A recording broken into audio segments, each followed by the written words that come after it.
E aí, galera? Bem-vindos a mais um episódio do nosso podcast. Eu sou o Cadu. E eu sou o Giba.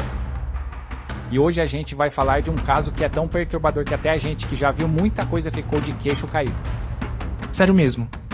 Prepara o psicológico porque, cara, esse é daqueles casos que te faz pensar como alguém consegue fazer isso. Como uma pessoa aparentemente normal pode esconder algo tão sinistro. Exatamente. E o mais assustador é pensar que pessoas assim podem estar vivendo ao nosso lado e a gente não faz a menor ideia. Então vamos lá. Londres 1983. Uma metrópole gigante que nunca dorme, onde milhões de vidas se cruzam todos os dias em estações de metrô, em pubs barulhentos e nas ruas cheias de gente. Uma cidade onde é fácil se perder na multidão. Onde é fácil passar despercebido. E foi exatamente isso que Denise Nielsen fez por anos. Mas em um apartamento totalmente comum numa rua residencial silenciosa, longe do burburinho do centro, algo absolutamente terrível estava esperando para ser revelado. E olha, se você passasse por esse cara na rua, você não ia notar nada de estranho. Ele era um funcionário público educado, sempre bem vestido. Poderia ser seu vizinho de parede tranquilamente. Aquele tipo de pessoa que você cumprimenta no elevador, que você vê tirando o lixo, que você encontra no mercado do bairro. Pois é. Mas por trás dessa fachada toda de normalidade, Denise Nielsen vivia uma realidade que, cara, desafia a compreensão humana mesmo. Durante anos, ele manteve companhias silenciosas na casa dele. Ele falava com elas, colocava música pra elas, assistia televisão do lado delas, e até vestia essas pessoas com roupas limpas. Ele as tratava como se fossem suas amigas. Como se fossem suas companhias de verdade. Mas o mundo não sabe que essas pessoas já não pertenciam mais ao mundo dos vivos. Pesado, né, galera? Muito. E sabe o que é mais chocante? Quando ele foi finalmente confrontado pela polícia. Depois de anos fazendo isso. A calma dele foi o que mais chocou os detetives. Os detetives esperavam nervosismo, negação, desespero. Mas não foi nada disso. Imagina a cena. Os caras chegam no apartamento dele. Percebem que tem algo muito errado ali. E perguntam pra ele o que tá acontecendo. E ele responde friamente com a maior tranquilidade do mundo, como se estivesse falando sobre o clima. Que havia perdido a conta de quantas vidas haviam passado pelas mãos dele. Perdeu a conta. Tipo, não foram uma ou duas vítimas. Não. Foram tantas que ele literalmente não conseguia mais contar. Isso não entra na minha cabeça. Como alguém chega nesse ponto? Então, galera, hoje a gente inicia uma jornada pelo abismo da mente de um dos personagens mais perturbadores da história britânica. Como um homem comum, um funcionário público respeitável se tornou um caçador de sombras. E por que diabos a cidade levou tanto tempo para notar que algo estava muito errado? Quantas vidas poderiam ter sido salvas se alguém tivesse prestado atenção nos sinais? São perguntas que assombram esse caso até hoje. Vem com a gente descobrir essa história. A gênese do silêncio. Então, para entender o fim dessa história, a gente precisa voltar lá no começo, né? Porque ninguém nasce assim. Tem sempre alguma coisa que acontece. Exato. Denise Nielsen nasceu na Escócia em 1945, logo depois da Segunda Guerra Mundial. E olha, a infância dele não foi marcada por violência física extrema, não foi aquela história clássica de criança espancada pelos pais. Mas teve algo pior, de certa forma. Uma solidão profunda. Um vazio emocional gigante. E uma fixação precoce com a morte e com a perda. O pai dele era alcoólatra e abandonou a família quando Denise ainda era muito pequeno. Então ele cresceu sem uma figura paterna presente e isso já cria um buraco emocional, né? Sim. Mas tem um momento crucial que aconteceu quando ele tinha apenas 6 anos. O avô dele, Andrew White, que era a única figura masculina que ele realmente admirava, que preenchia aquele vazio do pai, que faleceu de repente. E aqui vem a parte que mudou tudo. A mãe de Denise, sem saber o impacto que isso teria, levou o garoto de 6 anos para ver o corpo do avô no caixão. Cara, imagina, uma criança de 6 anos, já lidando com a ausência do pai. De repente perde a pessoa que ela mais ama. E é colocada frente a frente, com a morte de forma tão crua. E aquela imagem, o avô deitado ali, em paz, criou uma marca que nunca mais saiu da mente dele. Ele mesmo admitiu depois que aquele foi o momento definidor da vida dele. Para ele, a forma sem vida se tornou um símbolo de beleza e de permanência. Ele associou a morte com paz, com a ausência de abandono, porque mortos não vão embora, né? Exatamente. E isso é assustador, porque, desde criança, ele começou a ter fantasias estranhas sobre morte, sobre controle, sobre posse.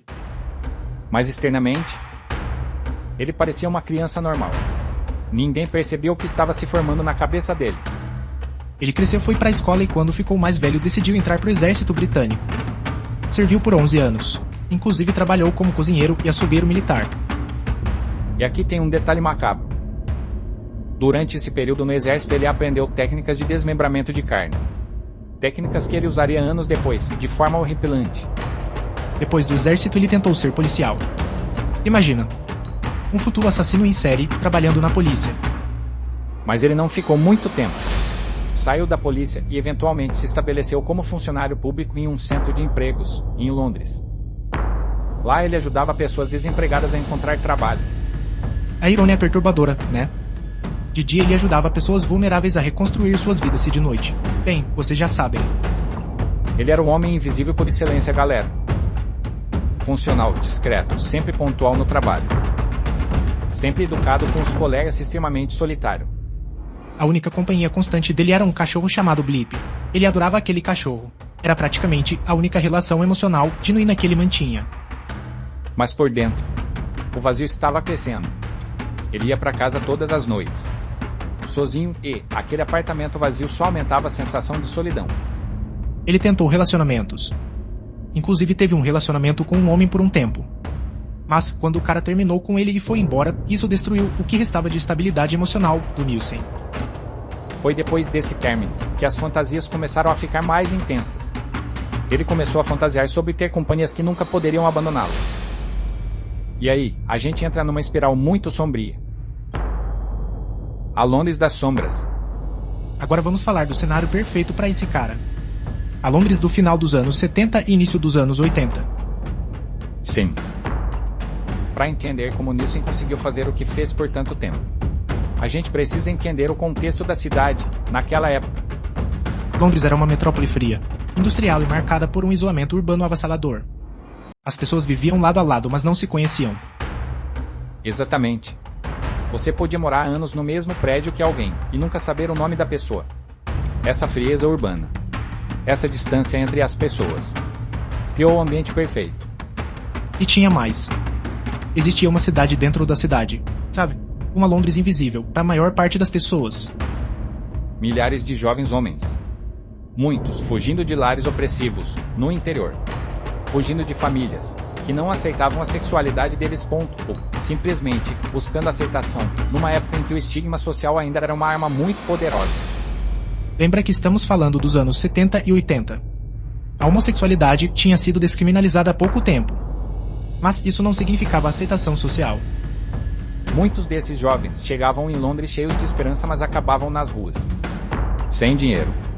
Sem apoio familiar. Sem rede de segurança.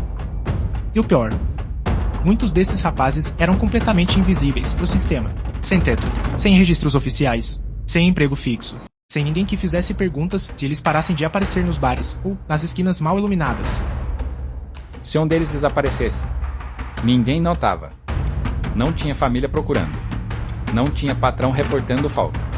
Não tinha amigos próximos preocupados. Eles literalmente caíam nas frestas da sociedade, e Dennis Nielsen percebeu isso. E adivinha, quem frequentava esses mesmos bares? Os mesmos lugares onde esses jovens vulneráveis procuravam conexão. Dennis Nielsen.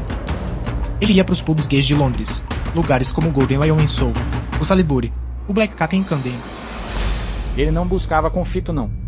Pelo contrário. Ele era gentil, educado, até tímido. Ele simplesmente puxava a conversa com rapazes que estavam sozinhos, no bar. E oferecia exatamente o que eles mais precisavam, naquele momento. Comida, bebida e, principalmente, um lugar quente e seguro para passar a noite. Há um jovem sem teto, dormindo nas ruas frias de Londres. Essa oferta parecia um presente dos céus.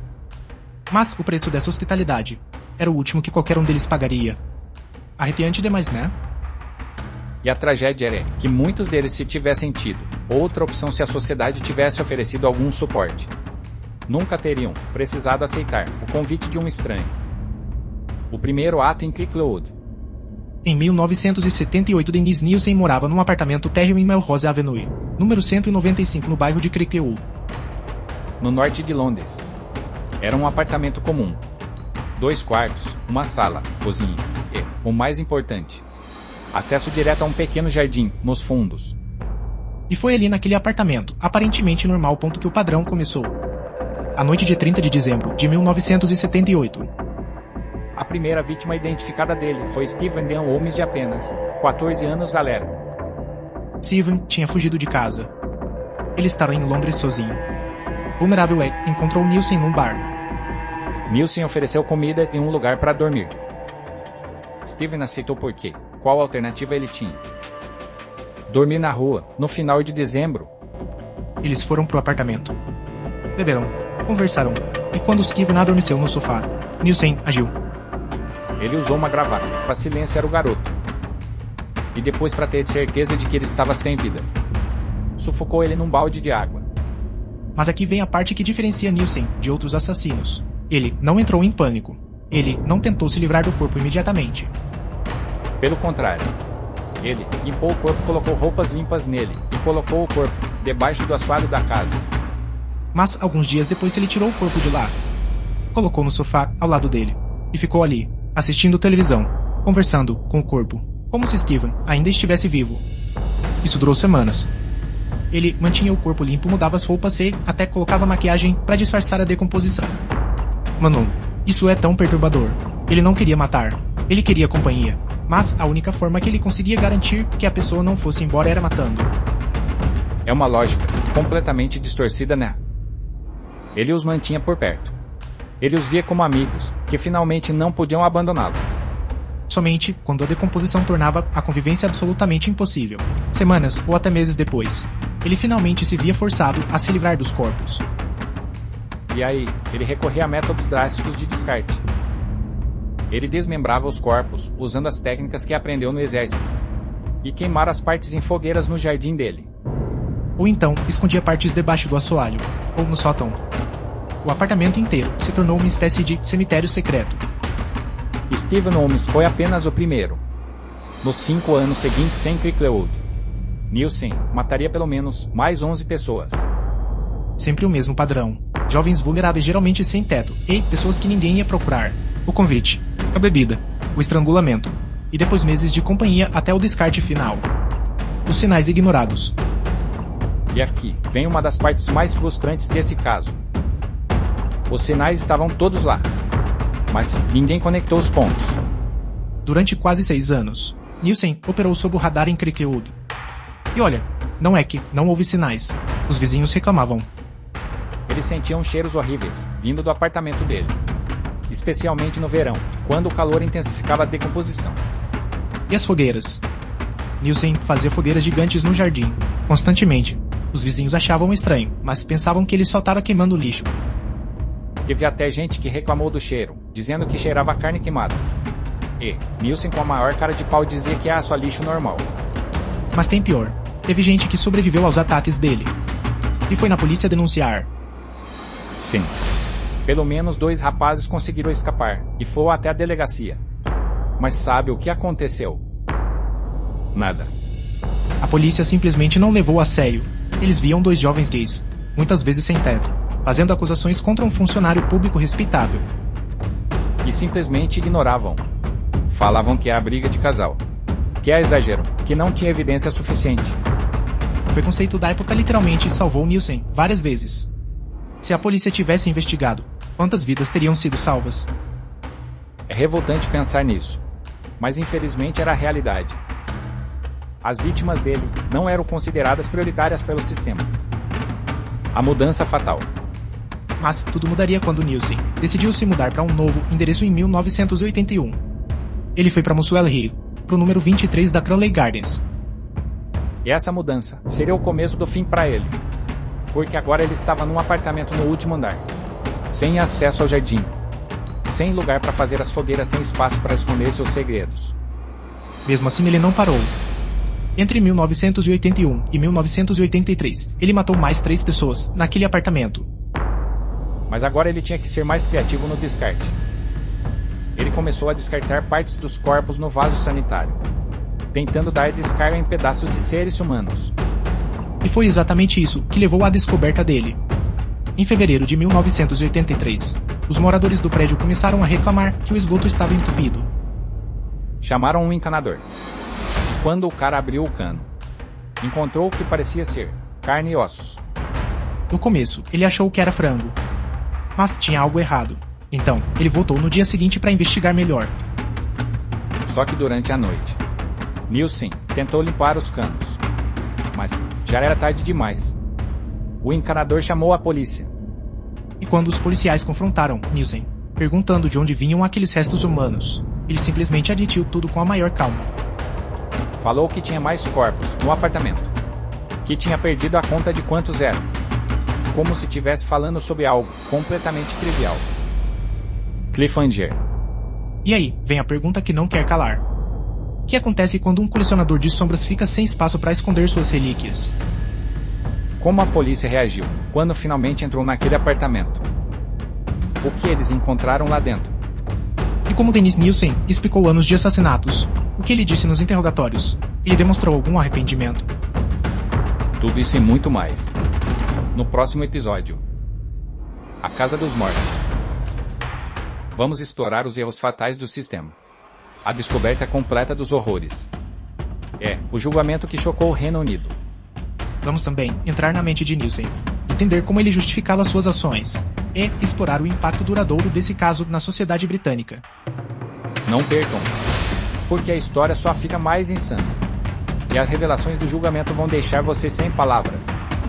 Se você está gostando do podcast, não esquece de deixar aquela avaliação de 5 estrelas. Isso ajuda muito a gente a continuar trazendo esses casos investigados com profundidade. E, se quiser sugerir casos pra gente cobrir nos próximos episódios, deixa aí nos comentários. A gente lê todos. Cuidem-se por aí.